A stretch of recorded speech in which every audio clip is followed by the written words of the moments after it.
Good afternoon, everybody. On behalf of the Prevention, Recovery, Resiliency, and Mitigation Division, I'd like to thank you all for being here with us today, and joining us for this virtual Hopkins Fire Town Hall meeting. I've got the agenda shared on my screen that everyone should be able to see. I think we're going to change it up a little bit since Supervisor McGordy is not available at this moment. So I think we can probably start by going to Assistant CEO Darcy Ansel, and then we'll start to get into the actual discussions on the SBA Disaster Loan Program and the State Consolidated Debris Removal Program, and then questions. Good evening. This is Darcy Ansel, Assistant CEO for the County of Mendocino. I want to express my deepest sympathies to those that have lost property during the Hopkins Fire. It is extremely sad that we have experienced these fires ever since 2017 in our community.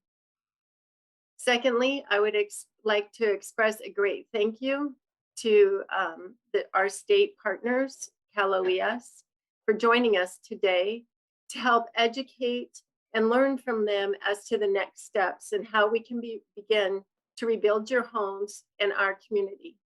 You have a strong team here represented by the County of Mendocino as well that will be able to help address and help you move forward into the future. Thank you for joining us today, and please reach out with any questions or concerns that you may have. Thank you, Darcy. That anyone that has questions, either during the meeting, if you want to, you can go, I believe we're live on Facebook, put comments there. You can email disasterrecovery@mendocinocounty.org, which I've got all the contact information up on this agenda for people to see. And if something doesn't get addressed during this meeting that you think of later, or if you weren't able to join us, please call PRRM, email PRRM. I'd be happy to help answer any questions as well. So that being said, I think we'll go into the first agenda item that we have today, which is the SBA Disaster Loan Program. And so we have Corey Williams here with us from SBA, and he should be able to give you an overview. And then after that, we can go to any questions that might come in. Well, thank you so much, Travis. And again, just as Darcy reiterated, my heart does go out to those who lost their homes or businesses as a result of these devastating fires. I was working the Northern California Wildfire Declaration and went through a number of those areas where they were also impacted. And just, it's always tough whenever you see this kind of damage. But my name is Corey Williams, Public Information Officer with the U.S. Small Business Administration's Office of Disaster Assistance. We're based in Citrus Heights, California. And I wanted to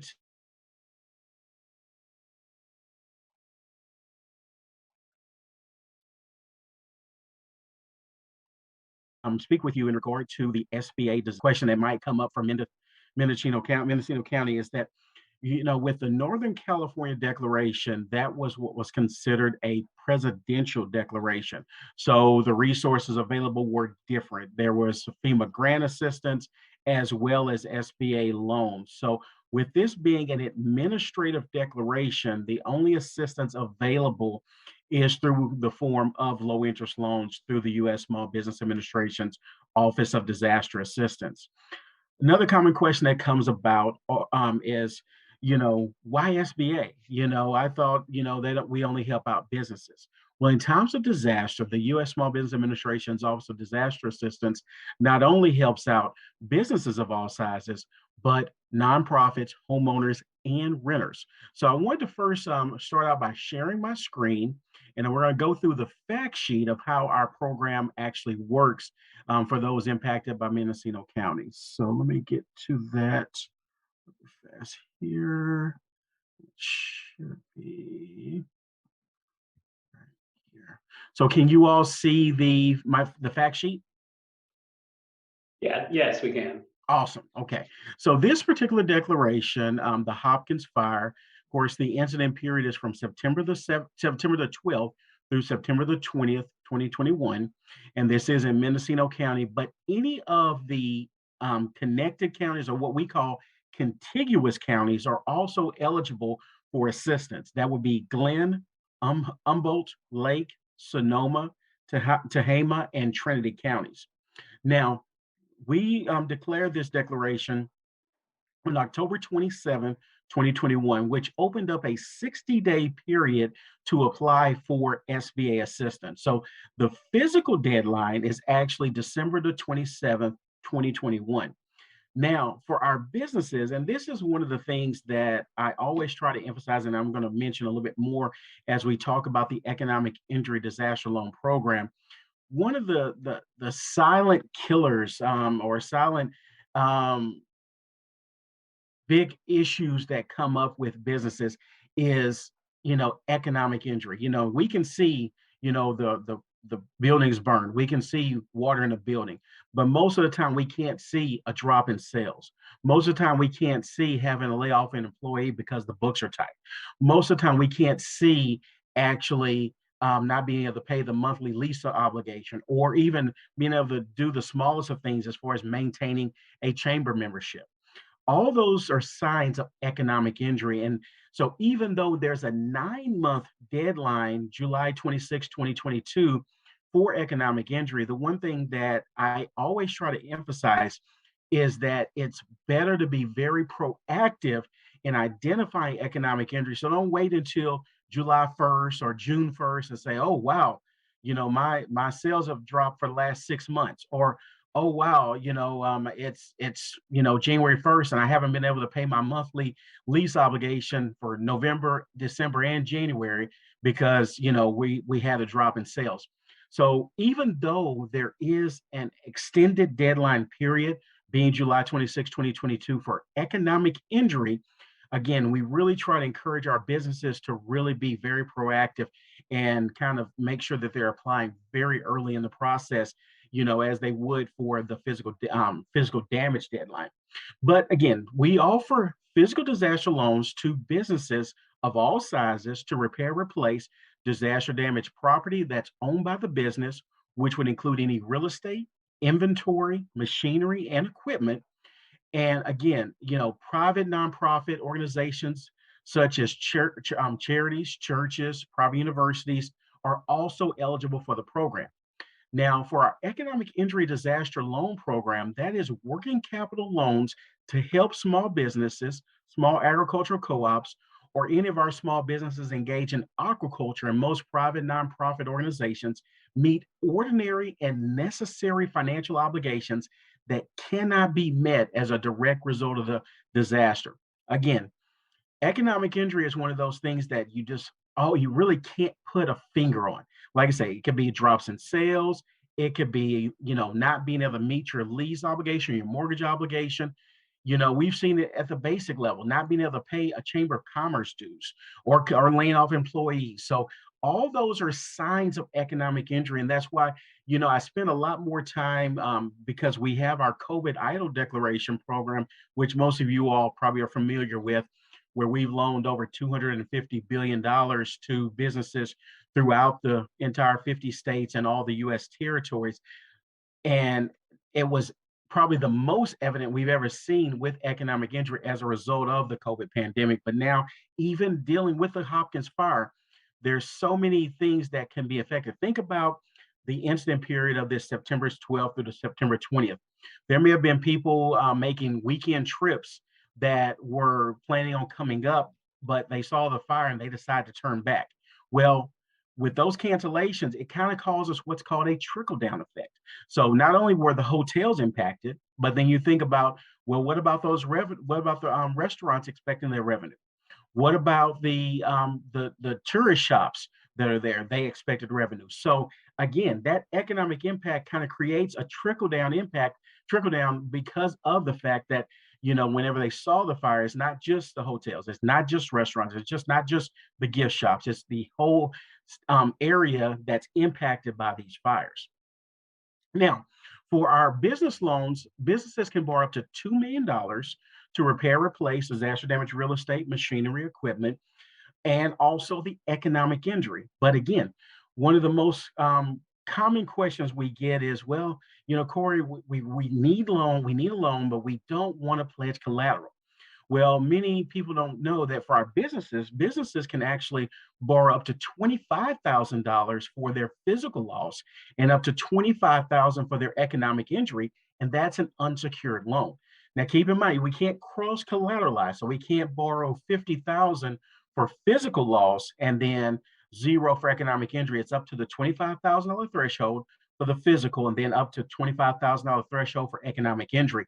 Now that keeps the loan unsecured. So again, for my small business owners, I always try to emphasize that, hey, you can get funds for the Hopkins Fire as well as loans for the COVID pandemic, because you still can get an EIDL loan as well, because that deadline is not until December 31st, 2021 for the COVID pandemic. So for those that may be looking for access to capital, the one thing I try to demonstrate, well, you can get up to $25,000 for economic injury for Hopkins Fire, and then up to that $25,000 for the COVID EIDL as well. So again, now you have $50,000 of capital, and you didn't have to pledge collateral. Now we also offer home loans to homeowners or renters to repair, replace disaster damaged real estate and personal property, which would include any vehicles that were lost or damaged as a result of this devastating Hopkins fire. Now, our home loan interest rates are as low as 1.563%. And again, I forgot to mention, for our business as well as our home loans, all of our loans currently, due to us being still in the pandemic period, all of our loans carry a 1-year deferment. So for that business owner, that nonprofit that may have been impacted, they don't have to worry about making their first loan payment most likely till December of 2022 or January of 2023, depending on when the approval comes about. So that definitely allows the business or the homeowner to really kind of make what repairs are necessary, use the economic injury disaster loan funds as necessary, and then start the repayment process in December or January of 2023. But again, business loans have interest rates as low as 2.855%, as you can see on the fact sheet here. And our nonprofits have a fixed interest rate at 2%.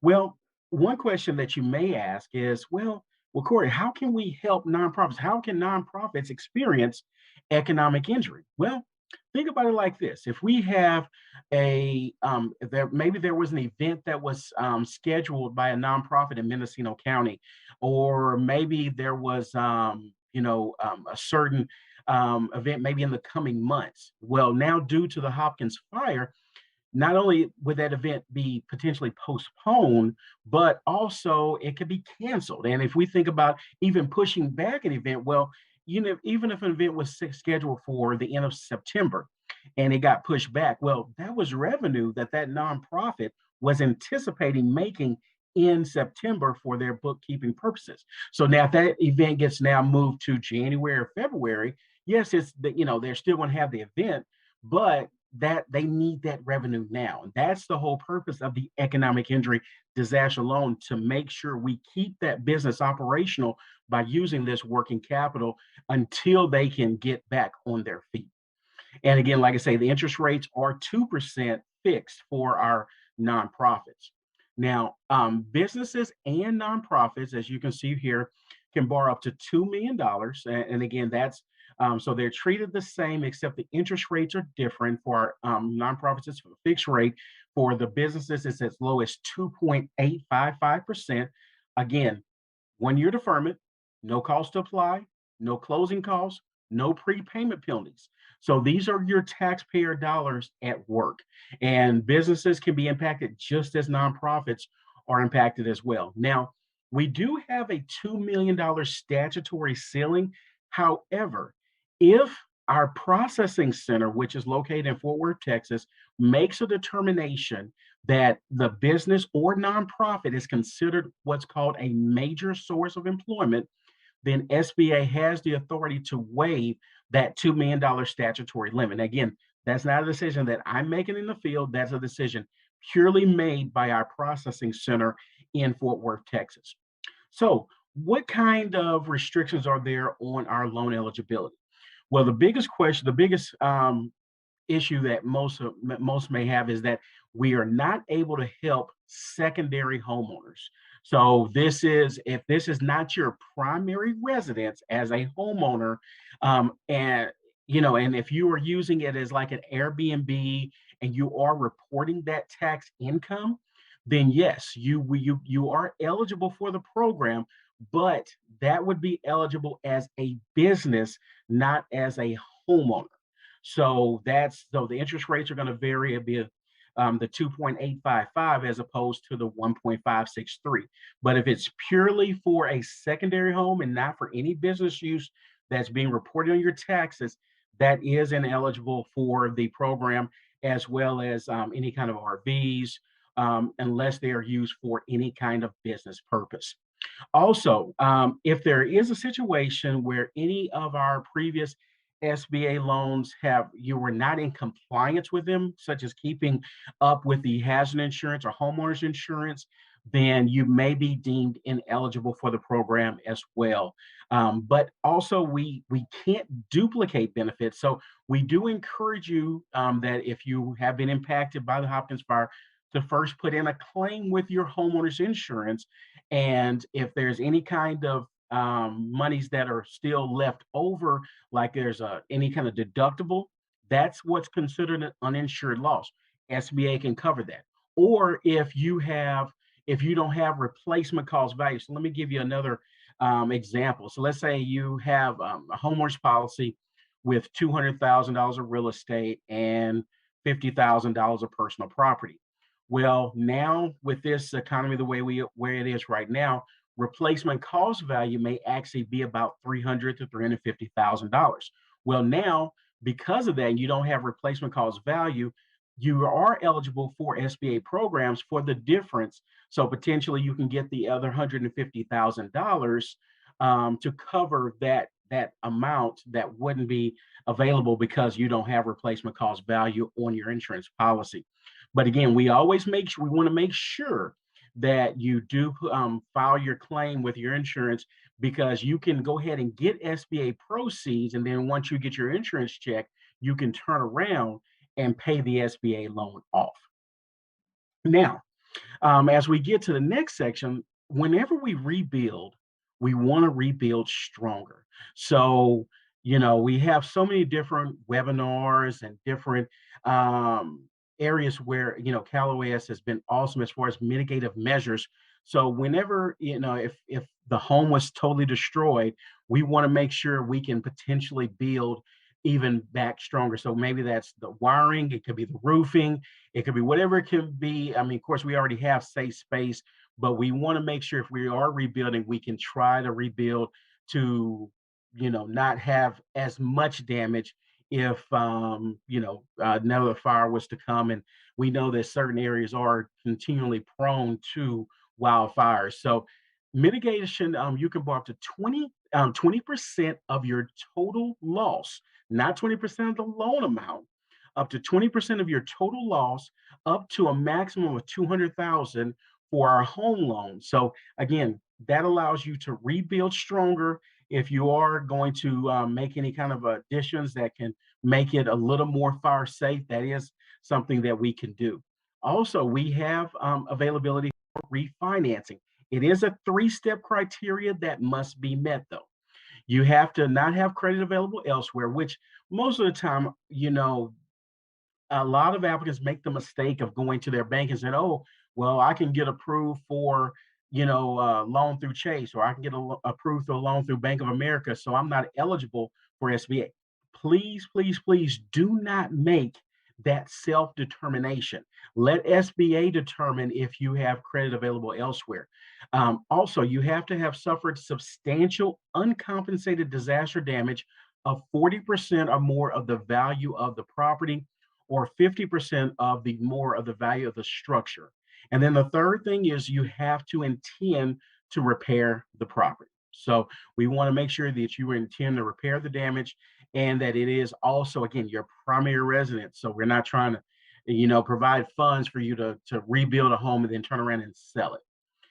Also, business owners may be eligible for refinancing as well. So we also have our, so that's kind of a little bit of update on the program, but we have our virtual disaster loan outreach centers. We haven't, I don't think we have a plan of putting together any physical disaster centers in the area, but you can reach our virtual disaster loan outreach center Monday through Friday from 5 a.m. to 5 p.m. Pacific time, or you can always email FOC West Assistance at sba.gov or call our customer service phone number, which is 1-800-659-2955. And again, that's open from 5 a.m. to 5 p.m. Pacific time. And then we also encourage our businesses to apply online by going to disasterloanassistance.sba.gov. Now, to give you a quick update of where we are on our approvals, we have, let's see right here, we currently have a lower number of applicants right now that have applied. We only have 10 people who've applied, and we've already approved 2 loans for $86,500 for our homeowners. Now, even though right now it shows loans approved as our business idle as 0, that just means they're in processing right now. So we have 4 business loans that are in processing. We have a total of 7 loans in processing, and we have 2 that have been approved, and we have 5 that are still working on getting processed. And we get those application lending summaries daily. But I wanted to open it up for any kind of questions and answers you may have. So the floor is open.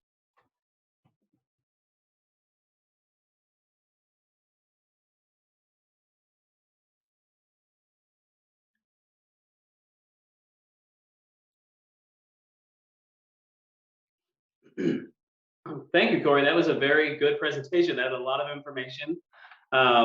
You just check and see if anyone has submitted any questions to us via the email or any of the other ways that they can send in questions.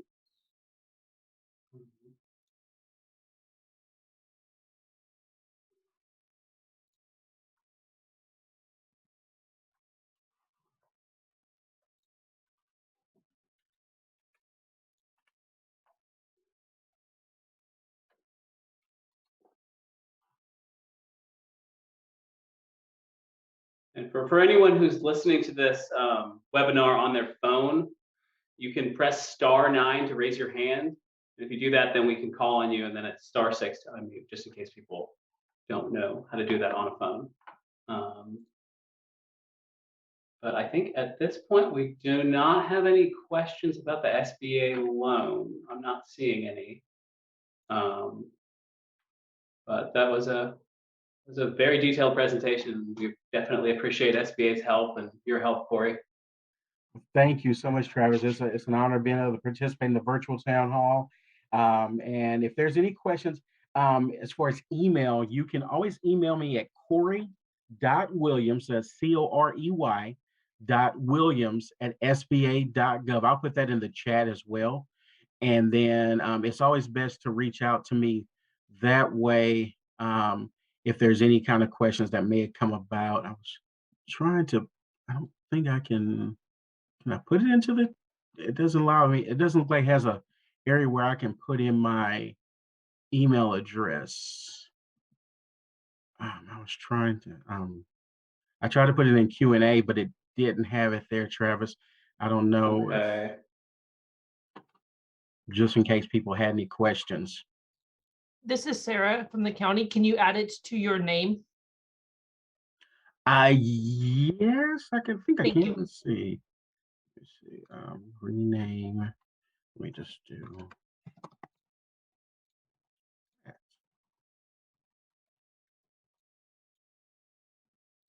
Okay, yes, I added it right there.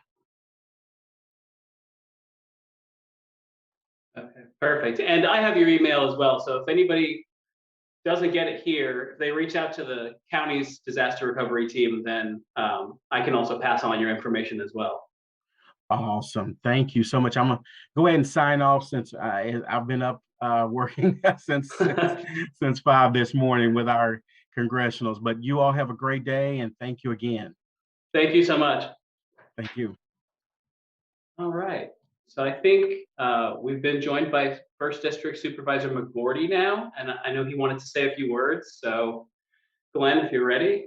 Sure. So first of all, sorry everyone that I'm late. It's just my constant state of affairs as the supervisor. As I go from meeting to meeting, I'm not as punctual as I'd like to be, and I don't mean to be disrespectful to you, so I apologize. And I'm glad to see such a capable crew assembled here to answer questions and kind of fill us all in on the different services that are available to the people who are affected by the Hopkins Fire. It was a tragedy, and we're hoping we can bring people's lives as normalized as quickly as we can. And I really appreciate your efforts as the First District Supervisor.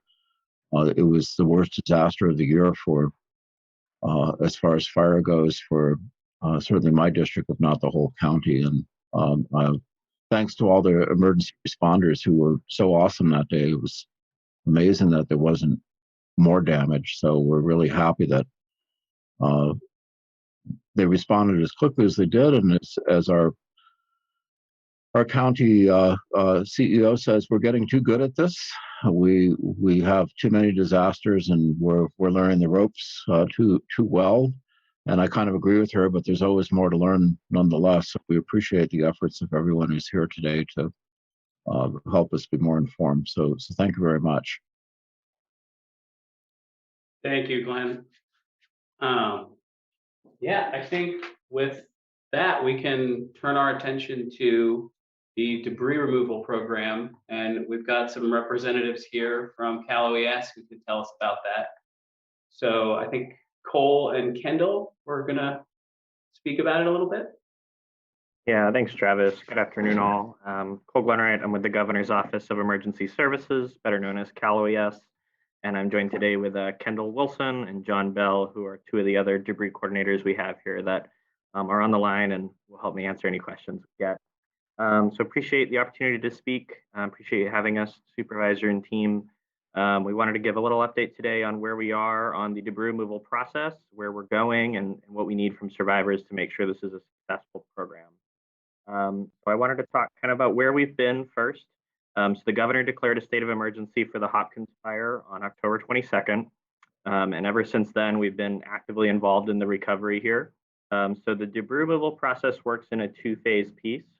Phase one is more of an emergency hazardous materials operation, and that piece is complete. So that was completed earlier this month. We had a crew from the Department of Toxic Substances Control, who you may have seen working in the fire area. And just for the group's awareness, they were assessing and removing household hazardous waste and bulk asbestos. So that's all they were looking for, and all they were doing was any of those hazardous waste, things like e-waste, batteries, paints, chemicals, any of those sort of items that you would usually need to take to a household hazardous waste drop-off. Their crews go in under those more exigent emergency orders and remove that. We're pleased to report that work is done, and we're now moving into the phase two piece. And phase two is essentially all of the rest. So that's the remaining debris removal, cleanup, and some tree removal. So I'm going to talk a little bit about what specifically goes into phase two, what our schedule is for delivering phase two for this fire, a little bit about the cost and how insurance works related to phase two. Then I'll share where some additional resources are available online for folks that want to learn more. And certainly the team will be available for questions. So, I'll echo Supervisor McCurdy's comments on getting a little too good at this. I think we feel similarly at the state of California that we've done this wildfire debris removal thing too many times at this point, but it does mean that we've got the phase two and the overall process distilled pretty much to a science at this point. Our engineers and geologists at our EPA are really some of the best in this. And so the process that we've laid out is the same process that we've used certainly in this county in the past and on other large fires, including the Camp Fire, the North Complex Fire, the Lightning Complex Fire. And we move through a standardized set of steps on each property. Each property that it signs up will start with a set of assessments. So we'll perform an environmental site assessment and we'll perform an asbestos assessment on each property.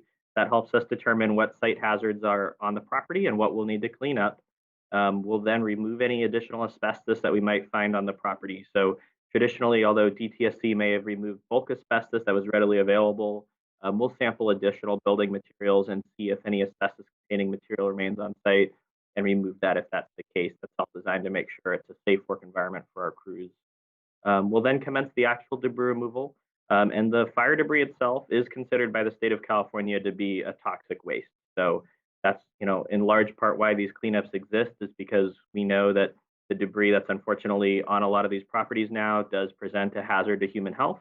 So we're able to bring professional crews and contractors in to remove that. So we'll segregate the waste. We'll take it to an approved facility, which will be a lined Class 3 landfill. We don't have a landfill selected for this fire yet, but there's a number of landfills in this area that we've used in the past. Our crews will take care of all of that, removing the material from the site.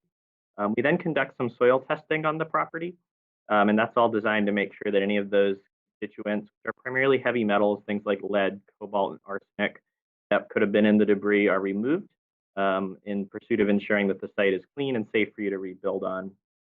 After the soil is confirmed to be clean, we'll conduct some site erosion control just to help preserve the site through any winter weather or other precipitation.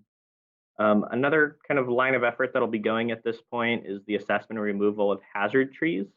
So we include some hazard tree removal in this program, and that's removal of trees that are a hazard to public roads or other public infrastructure. So I know in speaking with your county team, we're not sure how wide of a scope that'll be for this fire. It varies depending on burn scars and road ownership and things of that nature. But we'll send arborists out and determine if there are any trees that could be eligible for removal under the program. And if they do exist on your property, those will be felled and removed as part of the program for you at no additional cost.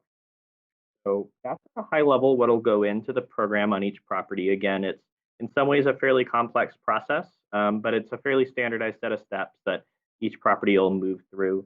I want to talk a little bit about kind of the overall schedule so you have a sense of where we are on that. Like I mentioned, the phase 1 piece is complete. So that was done successfully on all properties. You've likely seen a sign staked to the front of your property with a green check that says complete. That signifies that phase 1 work was done. Sometimes folks think that means all of the cleanup is done. Certainly that's not the case, right? You still have the phase 2 to do. So we are in the process of bringing a contractor on to do the phase 2 work now. And we expect to have that awarded actually in the next couple of weeks here. Bids are due this week. And we have the first contractor, which will be doing the assessments, the asbestos work already under contract. So in essence, we're ready to go and roll the phase 2 program out for you just as soon as we start having folks enrolled and getting those rights of entry over. And I'll talk about enrollment in a second. But we expect, depending on how quickly folks sign up, that we'll be able to get crews mobilized out here within the next month and complete this work, by early winter to spring timeframe, all depending really on how folks sign up and any weather impacts we have. But we're postured to do this quite quickly. And, as was mentioned, we have quite a bit of experience doing this, including in this county. So we think we'll be able to get it done fairly quickly and successfully. So that leads into, how do folks sign up and what are the cost implications? So this is an opt-in, opt-out program for phase 2.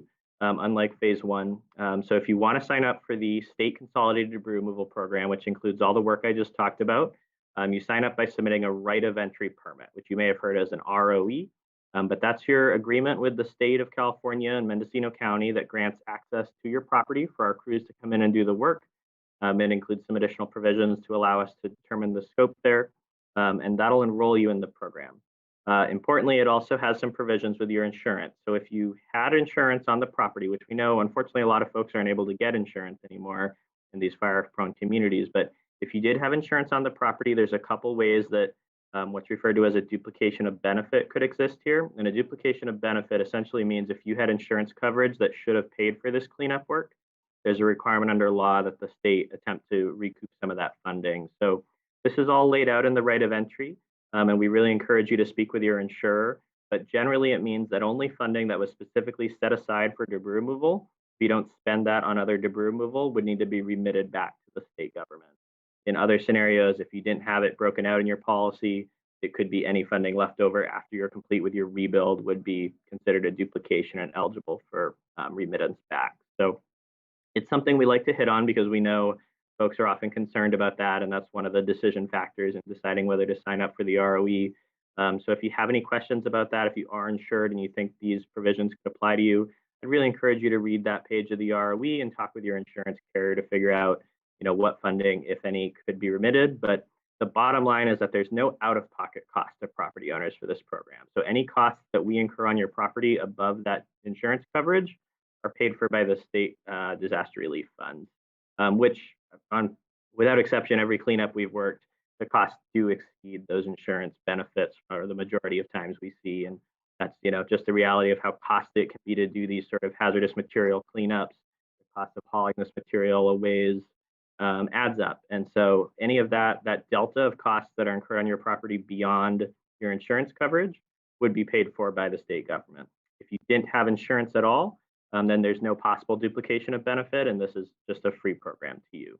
So that's at a high level how the cost piece works. Again, the right of entry form spells this out in a lot more detail. And if you have questions, we really encourage you to speak with your insurer on that. But the overall process for signing up is that right of entry or ROE permit. Those forms are available now. We don't have a deadline to submit those yet, but there will be one once we start, having everyone kind of engaged and we have a feel for how that's going. There will be a deadline set. So it's important that, if you're considering this program, move quickly on that, read that document. And if you want to do this, sign up, and we'd love to get those forms back so we can start getting work. The last piece I'll hit on before we pause for questions is just additional resources. Obviously, we're available to answer questions today, but if you'd like to read more about this program or learn more about it after the fact, we have a lot of great resources available online, and our website is wildfirerecovery.caloes.ca.gov. Again, that's wildfirerecovery.caloes.ca.gov. Click on current incidents there, and you'll find the debris removal information, which includes a fact sheet on the program, an FAQs document that runs through a lot of the standard questions we've heard. It also includes an interactive map, which is a newish tool that we're pretty proud of. It'll show you every property that's signed up and where it is in the program. So if you sign up for our program, you'll be able to see exactly where you are in that list of steps that I went through. So you don't have to memorize them or anything like that. It'll show you exactly where you are and give you an idea how the overall project is going. So with that, I think that's most of what we wanted to talk about today. And certainly Kendall, John, and I will be available to take any questions you might have. Thank you, Cole. We actually do have a couple of questions here. So I'm gonna let some people ask their questions. Okay, so Jolene, you should be able to talk now. Ask you this. Can you hear me? Yes. The hazardous removal, was that stuff marked with a white X? Yes, the stuff that was marked with the white X means that they, it was checked. If it was like a propane tank, they devalved it, and now it's just scrap metal. Okay, so everything with the white X is fine. Yeah, it's safe now, yes. Okay. I thought that was supposed to be removed, but now I know. Okay, that was my question. Oh, I was there today and PG&E was there marking trees that they're also going to be removing. Okay. So, okay. Thank you. You're welcome. And Travis, I'll just add, you're spot on with the white X. The other marking you'll sometimes see is an M and a T, which stands for MT. So that designates a container that the hazmat teams looked at as well and determined it's empty and scrap metal. Gotcha. Okay, I think we have another question. So Travis, really quick as a follow-up, all that will be removed when they remove the debris, so no need to worry about trying to take it yourself. When the debris removal team comes, they'll clear that out. okay, gotcha. All right, I believe we have Paul Kobetz on the line. Hi, can you hear me? Yes. Great. We're up in Merino Estates and we've got 2 properties up there. And from what we've been told from people that dealt with the fires out in Redwood Valley a couple years back, the cleanup will clean up only the site, the footprint of the house. And they will then turn around and bill the insurance company, and usually bill the insurance company for more, as you said earlier, than the policy limits, cleaning out that that trough of money. There are other things on the property.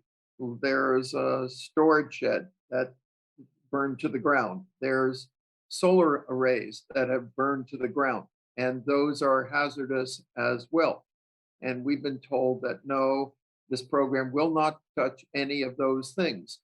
If that is true, then the remainder of cleanup of outbuildings and out structures would be an out-of-pocket expense to us if indeed you cleaned the coffers of the insurance company gone. So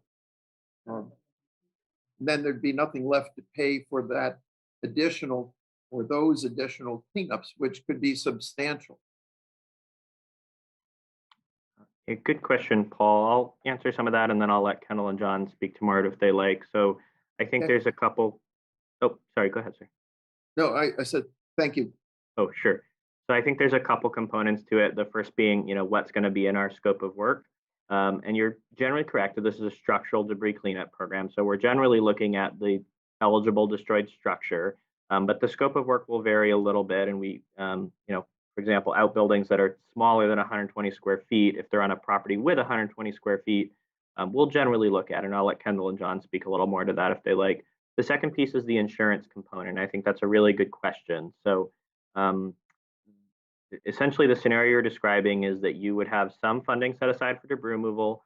We would perform work that would probably exceed that amount, but you also have debris removal work to do. And so you are able to spend that debris removal proceeds on other allowable debris removal expenses and offset the portion that's remitted back, because we're only looking for that unspent benefit. Now, it's very important that you do a couple things. The first is that you make sure those expenses that you're incurring are actually allowable expenses under your policy, which it sounds like if it's debris removal that it would be. But for example, sometimes we see folks that may take trees down and they assume that would be an allowable portion under their debris policy. That isn't always the case. It's very important that you work with your insurance carrier and make sure that any funding you intend to offset from that debris removal portion is in fact an allowable expense under that portion of the policy. And then that you save documentation of that, so that when we go through the cost recovery piece here, and I'm not sure the Mendocino County team might be familiar with this from other prior fires, but that we can really articulate how that funding was spent and document why there was a delta there. But at the top level, the program is set up to allow that scenario you described, where if there is additional debris removal outside of what we can provide, that you're not prohibited from using your insurance. So we should then get those other structures cleaned up first and then allow your people to come in. Because if we allow your people to come in first, there'll be no money left for the other cleanups. Like there's 2 solar arrays, ground-mounted solar arrays, and the piers and the pilings are in the ground. The solar panels are burned through. There's broken glass over hundreds of feet. And I can't leave that. There's a burned out shed, which was filled with paints and lacquers and things like that. That needs to get cleaned up as well. It was an 8x10 building, so it falls under the 120 feet. But the solar array certainly is much larger than that. So should we get that cleaned up first on our own and then solicit your services? No, I wouldn't recommend that. A lot of what you're describing sounds like it would be eligible for removal. Again, without having seen the site and the property, we're speaking in a little bit of generalities, but I think the best course here would be to submit that right of entry. And then once you get enrolled in the property, we'll notify you before we do the debris removal. So you'll have a chance to walk the site with our team and have a good understanding of what we're going to remove. That's the place where we would be able to say, definitively we can take this, or perhaps this is outside our scope. If there is work remaining to be done after our scope is done, that's the time when I would perform that work. And it's good to note that there's quite a bit of a time difference between when we do the work and when we submit those costs back to you.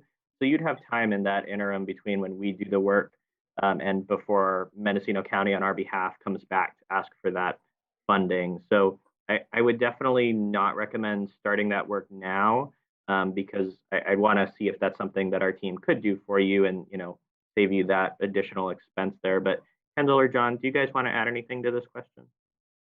Well, yeah, basically what you're saying, it's better to wait until after we've done it, because if you have somebody else come out there and clean up any of that work, the shed, the solar panel, and then find out later it's something that you could have had us do, you're spending money that was unnecessary. And it may end up being out of pocket, because that may also go over your debris removal limit for your insurance.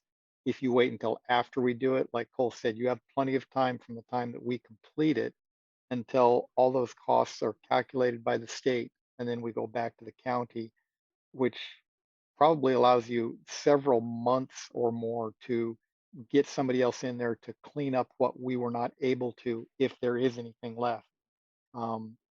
If your primary residence was over 120 square feet and it burned to the ground, that additional shed, even though it's only a 10 by 10, they'll still clean that up. It's just if your house is still standing and all that burned down was that 10 by 10 shed, then they may not clean that up.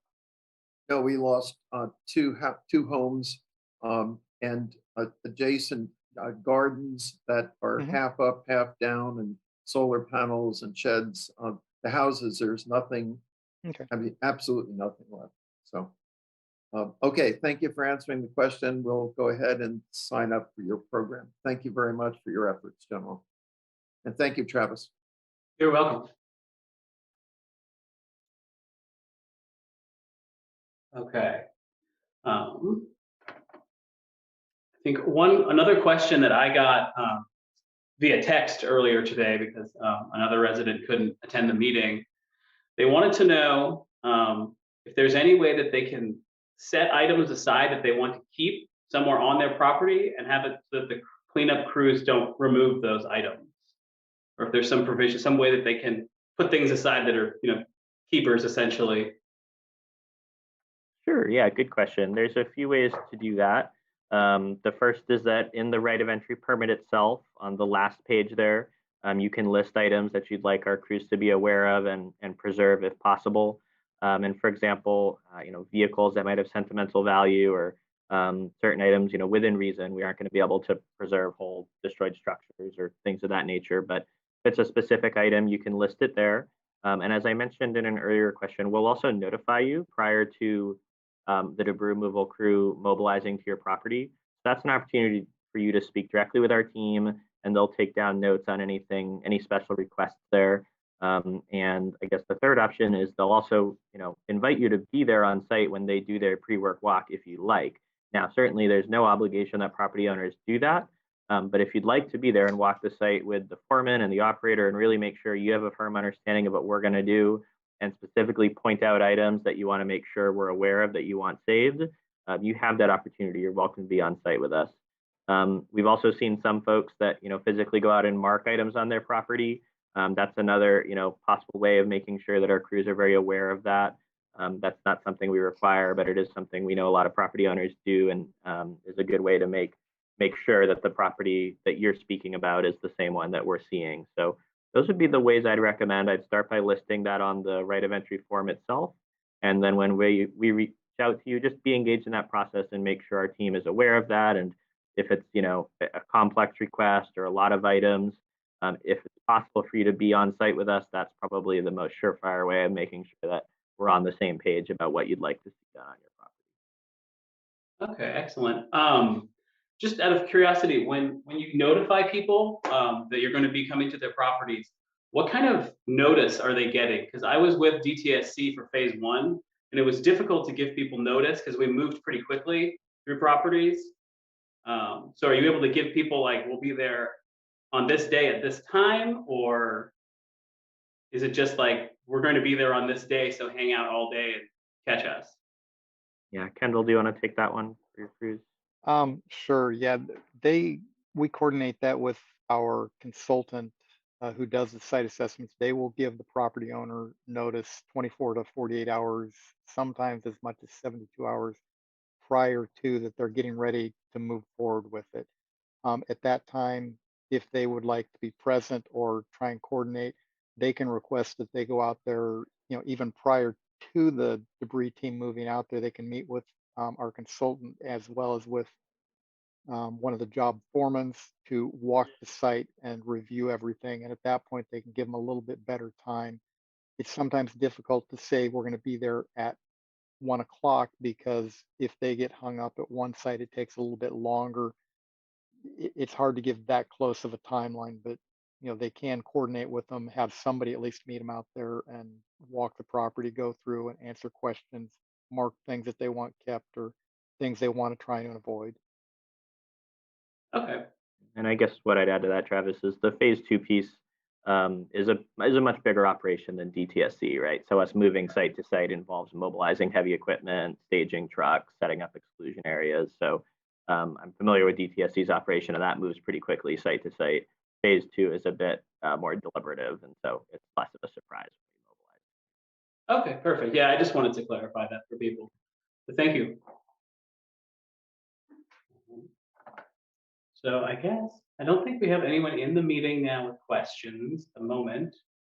And I'm not seeing anything via email.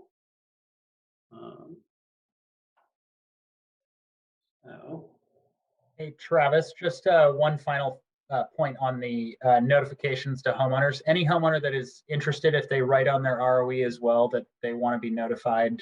Obviously, there's the formal notification that Kendall talked about, but that's something that'll flag to our team that's inputting the data, and that way they can put a note in right away as well. So just anything like that always helps with the process of making sure we communicate effectively with the homeowner. okay, perfect. That's good to know. Okay.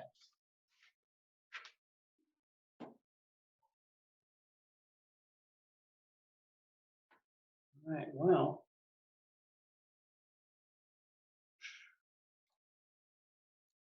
Initially, I had anticipated a few more questions from people, but not seeing any other questions coming through. We could speak, since we have a pretty good number of our county staff and people here, we could speak sort of generally on what has to be done for a private cleanup while we're here, because I know there are a few people that have started the private cleanup process, just to kind of get the information out there.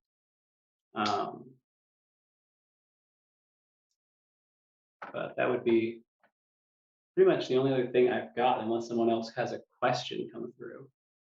But I think since we have some folks from planning and building and air quality here, they could maybe talk a little bit about the process of getting permits and what you need to do if you're gonna go it alone, I guess, for the cleanup process. Thanks, Travis. Adrienne Thompson, Planning and Building Services. And if you'd like, I'll start with that. And then we work kind of coordinate with air quality for Phil, and then environmental health also. I see we have Jesse and Will and Sarah, so whoever wants to jump in there. But typically the private cleanup process starts with a property owner or a contractor. Either person can apply for what we call a demolition permit for the site. And their first step actually starts with air quality. And so before we can issue that demo permit, we require an asbestos clearance from that either contractor or homeowner. So I'll stop there and let Phil talk about air quality, and then I'll pick back up for demo. Thanks, Adrienne. Yeah, this is Phil from Air Quality. And yeah, so our process is fairly simple, especially for the victims. We try to make it as simple as possible, which is a one-page sheet that they just have to fill up. And with the regulations and the requirements for environmental health for the cleanup, where they do have to do some soil testings for hazardous material and heavy metals, it's a simple sign off. And since it's usually a single home, it's usually exempt from the regulations. So it's tend to be pretty straightforward for us. And feel free to give us a call or have any questions. We'll be happy to meet with anybody and speak of this a little further if need to. Thanks. Thanks, Phil. And so then when we get a phone call about how to apply for that demo permit, we ask them to bring in that clearance from air quality. So then we receive homeowner or a contractor, licensed state California contractor with valid license, of course. They bring in this air quality clearance, and our admin staff up front will pull the building file. And for fire debris, we mark on there what's been destroyed. Sometimes it's everything on the property. Sometimes it'll be partial. It could be just the garage or a barn or sheds or house. So we'll mark what has been destroyed in that. And the demolition permit only takes us about 10 minutes to issue. So it's a one-page application. If it's completely destroyed, then there's no plot plan. But if it's a partial, we do like a site plan for your property that will show us which structure and the distance to property lines, so the inspectors know what they're looking for on that site. And so we can get a better understanding of what's there on the parcel before. And then from there, it's issued. And we don't have any other requirements on the issuance of that permit. It's 1 year to get a final inspection. However, they remove the debris. And we also have our building official here, so I'm going to turn it over to Mike Oliphant just to talk about that final inspection from a demolition permit. Thank you, Adrian. And I'd like to say to all the fire survivors that this is a 6-step process in the Mendocino County Fire Recovery Cleanup process for private residences. And Adrian has gone through the first few steps, and Phil has explained his process at Air Quality. But if you want to see the 6 steps, you can go to Planning and Building's website and look at that Mendocino County Fire Recovery Cleanup process. And for the final inspection of the demolition permit, we're going to go out there and we're going to conduct a site view and verify that the structures are indeed removed and cleaned up properly. And we'll be looking for the appropriate paperwork associated with that permit application that you've submitted and the permit that was issued. If any county staff or fire survivors have any questions, please feel free to call Planning and Building and ask for any building inspector. We would be more than happy to speak with you. Also, we'd like to let you know that with fire recovery, we do expedite these building permits. They're not going to lag. We're going to push those to the top, and we're going to work on getting those issued. So if there are any other questions right now, please feel free to ask me.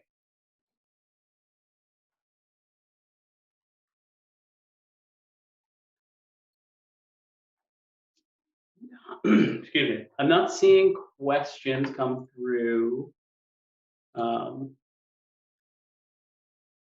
But again, if anyone watching this video later, because this will be going onto our county YouTube page, they may have questions, and they can reach out to any of your departments, or they can reach out to PRRM, and we can connect them to the relevant county department. So for anyone that does view this down the road and needs to get in touch with anyone who's been at this meeting, again, it's disasterrecovery@mendocinocounty.org. That's our email. You can call us on our line at 707-234-6303. And just to speak a little bit about the debris removal process, generally from the PRRM standpoint here, there's not, as our friends at CalOES told us, there's not a deadline for the ROEs set by them yet. The county, we are asking for them back by December the 10th. We'd like to get these as quickly as possible so that we can review them and make sure that we have everything that we need so that when the debris removal process begins, we can get going. So anyone who is planning on participating in the program, I would encourage you to get those forms filled out as soon as possible. And if you need help with them, again, please contact us at PRRM. Be happy to walk you through it, help you fill them out, answer questions. So yeah, I think unless anyone else has something that they'd like to add, I don't know if anyone from environmental health has anything that they'd like to add to the general discussion while we're all here. But actually we have questions now. First, Supervisor McGordy, if you would like to speak first. Sure. So what about the safety of water supply and some of the other things that have happened in other fires where there's PVC pipe underground that might have been affected? So does environmental health look at that, or how is that determined? Same thing with I'm not sure if everyone's on septic systems there, but are those assessed before people rebuild? I think I will defer, I don't know, for the state program, Cole or Kendall, can one of you guys, do you guys look at those things? Travis, I think both those would be questions for your environmental health department. Okay, all right, well, someone from our environmental department then. Yeah, I was gonna say septic questions, because they can be specific to what the level of damage was. If they can reach out to our department, 707-234-6625, and be directed to our land use division, they can take a look. If you have permits and things on file here, if you have specific questions about your system, we'd be happy to get an inspector with you and they can look at your system specifically. And I think that I'm from hazmat myself, but I believe that if you have any underground piping that you're concerned, you would need a contractor to do that evaluation for your septic system, is my understanding. But I would definitely confirm that with our land use. And to my knowledge, I think that most of those properties are on district water. So that I don't think that wells would be impacted, but if someone does have a well, then that would need to be tested as well. So did Calpello water system check the water for purity after the event? I don't have knowledge of that. I am from hazmat as well. So that would be a district question, or even possibly our land use department. I'm not sure if they had it checked or not. I know that they sustained a little bit of damage to one of their pumping stations in the fire. So I do have a contact there though, so I can find out that information and then share it with the public. So I can contact the water district directly and ask. And Travis, I certainly can't speak on behalf of the water district either, but I can attest that our state water board, Division of Drinking Water and Emergency Management Program have strong processes in place there to work with local water providers after events like this. So I'd be highly surprised if they weren't engaged in checking all these boxes. But certainly if there's any coordination we can do on this data and to help get the supervisor an answer, just let us know. Thank you. And then I'll just add there, Travis, that for rebuilding, when those applications come in, we require environmental health or water district approval before the hookup to the new structure. So at some point there will be a test on well, septic, or water lines to verify that they're working order before that new structure is inhabited for a final inspection. Okay, perfect. All right, so we have a couple questions from the public. So I think let's go back to Paul, I believe, has another question. Okay, should be in Paul. Hi, can you hear me? Yes. Great. Getting back to my original questions, if we fill out those forms, are we then obligated, or can we at least meet with someone to discuss the scope of what their cleanup would include prior to them starting? Yeah, good question, Paul. You certainly can. So you can withdraw from the program after you submit a right of entry up until work begins. That's listed in the ROE under, I think, the termination clause, and the withdrawal form is actually included in the ROE packet. So as I noted, we'll contact you before we do work. It may also be helpful, Travis, perhaps we could work with you after and get contact information for this gentleman and see if someone from our operations team could arrange a site meeting there to help answer some of these site-specific questions. That might be helpful rather than just letting this go through the process, since it seems like you have some specific concerns.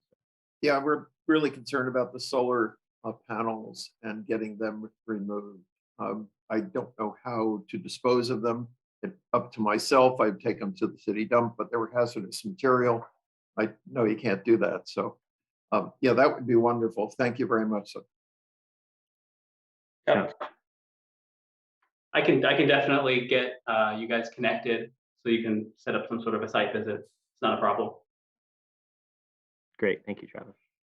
Okay, we have another question here. So, James, you should be able to speak. I hate Yes. everything right now. Everything. I'm considering doing the debris removal privately, and I understand that there has to be a final inspection done. Is there a requirement for the final sign off? Is there a requirement for further testing of the soils after the initial ash and debris removal has taken place in order to get a final? Planning and building does not require any further testing for that final inspection. We're just looking for debris clearance from there. I can't speak to whether or not environmental health will. I'm not sure if Jesse or Sarah knows if there'll be any testing on that side. Or if not, in order to get the final sign off on the demolition permit, are there additional soil testing requirements before getting a general rebuilding permit for heavy metals, for instance? Did you want to add something, Mike? I see you're unmuted. Yeah, I think it's important that we remind people when they're doing the private cleanup to be sure that they get a general contractor with an A license or a C21 demolition state license as well. If you're testing positive for asbestos, you need a C22 asbestos abatement or an asbestos certification as a asbestos contractor. Yes, I understand that, and I've already gotten the asbestos clearance.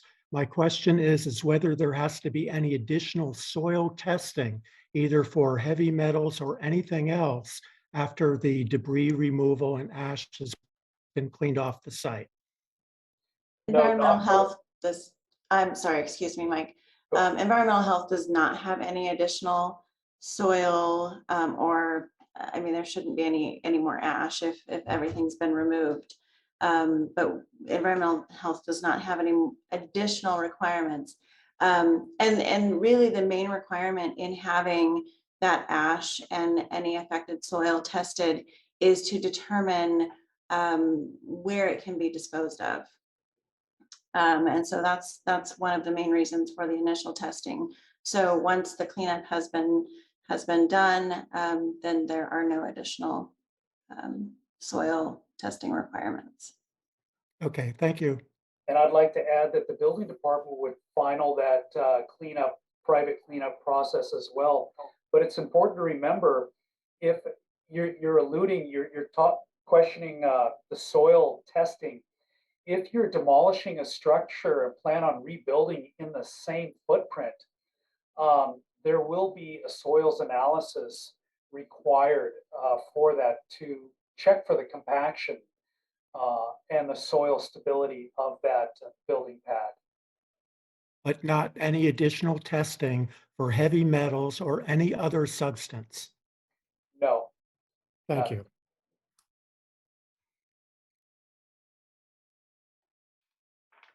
Okay. Kendall, did you have something you wanted to add? Yeah, I mean, Cole, correct me if I'm wrong. Don't we typically ask the counties to follow a similar program, which would include soil testing to verify that heavy metals are removed? I could be incorrect, but the other point is, at least in my opinion, it would serve you well to get soil testing done to make sure there's nothing left there, not only for your protection, but also for future generations' protection. Because if you leave heavy metals, et cetera, behind, it could potentially be a problem down the road. Yeah, the parameters of the alternate debris program or demolition permit are within the jurisdiction of Mendocino County to establish. So that wouldn't be in the state's. Yeah, I wasn't sure. Travis would be happy to talk with you after you like about Let me that. see if I can clarify that.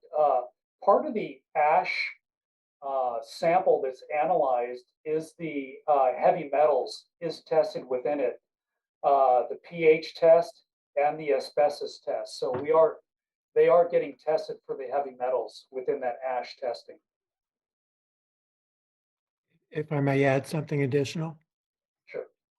So the asbestos tester told me that even though the asbestos clearance has been granted and the ash is properly accepted by a landfill or whatever because it's not toxic, in other words, it passed the heavy metals test, he also indicated that later on the county would require additional soil testing that could add up to thousands of dollars in order to make sure that there were no residues of heavy metals such as lead in the soil. And it was my understanding that this was going to be a function of the CalOES and county cleanup effort if we were to opt into the program.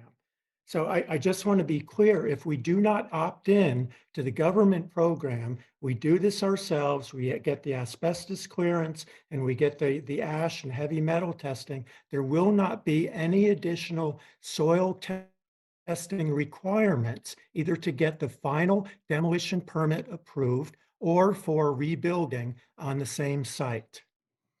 Yes, you're correct. And that's outlined in step 4 of the private debris cleanup. You can see in that form that's on our website what your concern is. But right, there will not be any, after you pass that ash cleanup with the heavy metal testing within that, you will not be required to do additional heavy metal testing. Okay, thank you. You're welcome.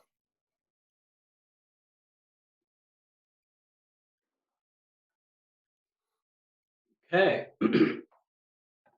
I think that's the last question that I see from folks.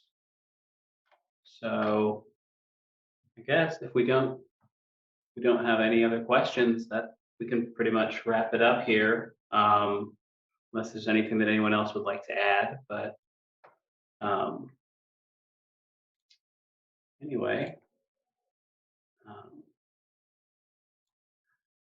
Yeah, so anyway, I guess I will just thank everybody on behalf of Mendocino County and the Prevention, Recovery, Resiliency, and Mitigation team. Really appreciate our state partners, our colleagues at the other county departments, and just the members of the public who've been here. Oh, you know what? Someone just put a question. Oh, no, it's just a thing. Anyway, yes, appreciate all of you guys being here. Supervisor McGordy, appreciate you coming by, and I see you have something you'd like to say, so I'll turn it over to you. I'm just going to say you said it all. Thank everyone for participating in this. And again, I'm glad that we had the opportunity to provide information for affected homeowners and property owners. And I think it was very well done. Thank you to all the state agencies who are here and our county agencies for helping out. Yeah, okay, great. And thank you to SBA as well. They're not here anymore, but gave a really good presentation to everybody. And for any members of the public who watch this later, please remember that if you have any questions at all, you can reach out to Prevention, Recovery, Resiliency, and Mitigation. It's 707-234-6303. And our email address is disasterrecovery@mendocinocounty.org. So please, if you have questions, concerns, comments, anything, reach out to us. Be happy to respond, answer, And I guess with that, I think we can wrap it here today. So again, thank everybody for participating in this and getting a lot of good information out to the public. Thank you, Travis.